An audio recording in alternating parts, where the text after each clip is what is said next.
Hello everyone, Jason here with Innovations Technology Group doing the very first ITG Tech Weekly video where we're going to talk about a few things that have been in the news this past week. Today is February 11th, 2022, and let's just go ahead and jump right in, right? So this past week in tech, one of the things that we found was Microsoft announces that it will begin blocking macros by default in its Office suite if the document comes from the internet. Now, I'm going to place a link in the description below where you can view the documentation that Microsoft put out for this, but they also have a flow chart that will show how they determine how they're going to be blocking macros, and I'll put a link to that below as well.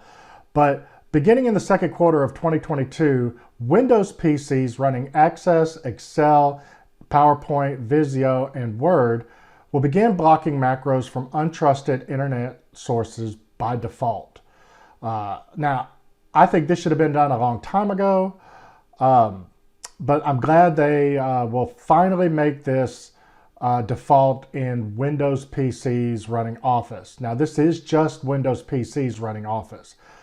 Depending on how you get updates, this update will begin starting sometime in April and be rolling out all the way back to versions of Office 2013. This change is not going to affect Office on the Mac, Android, or iOS, or the web-based versions. A user opens an Office file containing macros obtained from the internet. The file has the mark of the web attribute. The mark of the web attribute is added by Windows to files from an untrusted location, such as the internet or restricted zones. The attribute only applies to files saved on an NTFS file system and not files saved to a FAT32 formatted device. If the file is from a trusted location, the file is open with the macros enabled. If the file isn't from a trusted location, the evaluation continues. If the macros are digitally signed and the matching trusted publisher certificate is installed on the device, the file is open with the macros enabled. If not, then the evaluation continues. Policies are checked to see if macros are allowed or blocked. If the policies are set to not configured, the evaluation continues to the next step. If the user had previously opened the file before this change in default behavior and had selected enabled content from the trust bar, then the macros are enabled because the file is considered trusted. This step is where the change in the default behavior of Office takes effect. With this change, macros and files from the internet are blocked and users will see the security banner when they open the file. So I'm glad that Microsoft is making this change, and I'm hoping that this will help slow down the speed of distribution of malware via Office documents to Windows machines. Remember, if you're watching this video and you get an email with an attachment from someone you don't know, do not open it. If it is from someone you know, but you weren't expecting to get an attachment from them, don't open it. Call them, text them, email them, or contact them in some other way and verify that they sent you an attachment before just opening it. This will help you to keep your machine safe from getting compromised.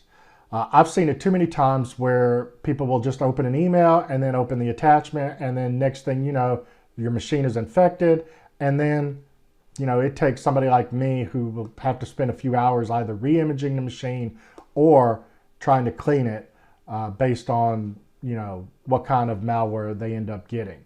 So do yourself a favor. If you get an attachment from somebody you know, trust but verify.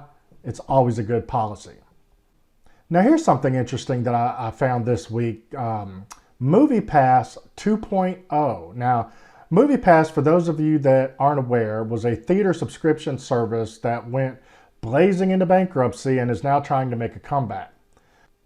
The new MoviePass will be built on Web3 technology and will allow users to essentially sell advertisers access to users' eyes. MoviePass announced on Thursday by CEO Stacy Spikes its comeback at a live event that you can watch by visiting their website at moviepass.com. In the YouTube live stream event, Spikes didn't go into complete detail about how the new MoviePass would work, but did talk about a few things and a few of their new offerings. One of those things was MoviePass will now have its own virtual currency or credits that can be used in a few ways. This currency or credits can be used each month, and the amount that can be used is based on the plan you sign up for. Now, talking about plans, instead of last time being just $9.95 a month, which gave you one ticket per day, they will now be offering tiered plans. Now, these plan prices haven't been announced yet, but Spikes mentioned that MoviePass members will now be able to bring a friend or a second person along with them. Another interesting feature that Spikes announced is a feature called Pre-Show. This will allow members to earn additional extra credits or currency for watching an advertiser's ad. Using Web3 technology, the company will show the member a specific content and then deposit credits into their virtual MoviePass wallet if they finish watching it.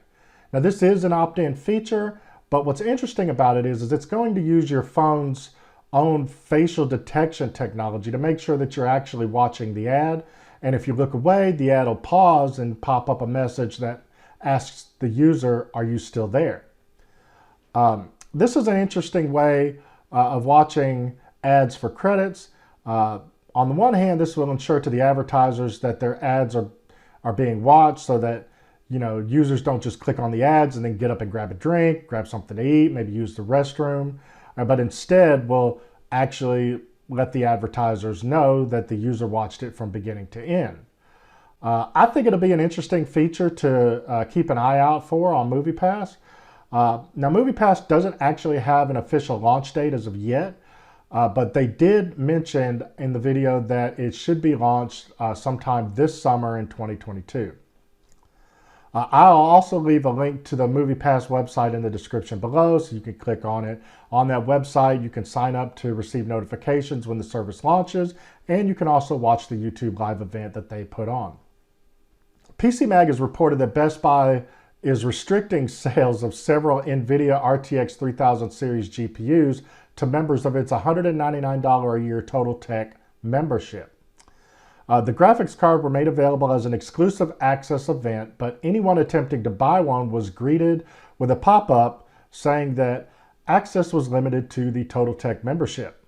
Best Buy launched what I like to call TotalTech 2.0 last April, with one of its perks being a 2-year warranty protection for free, so long as you continue to pay for the yearly program fee of $199. Another perk was exclusive member sale pricing on some products. Now, this was the first time it was needed to purchase GPUs, apparently. Best Buy only had a limited available GPU cards, so even being a member was no guarantee that you could purchase one. But the sale reportedly lasts several hours before they were gone, which is longer than usual when NVIDIA cards get restocked. Best Buy isn't the first retailer to put high-demand items like this behind a membership or a paywall. There have been other retailers that have been requiring memberships to buy certain items.